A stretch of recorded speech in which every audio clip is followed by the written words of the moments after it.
So guys, today in this video we will be looking how to open VS Code with any GitHub repository.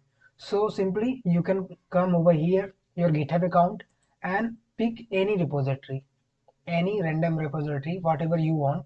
In my case, I am going to open my default, means my profile repository, which is you can see. So this is readme, and I am going to open VS Code. Simply you see carefully. So here we have to come in the URL bar, and here you can see https github.com. So you write here 1 and s, okay, and let's press enter.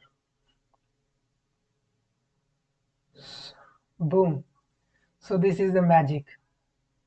You can see we have opened our readme with VS Code. Okay, it's pretty similar. You can see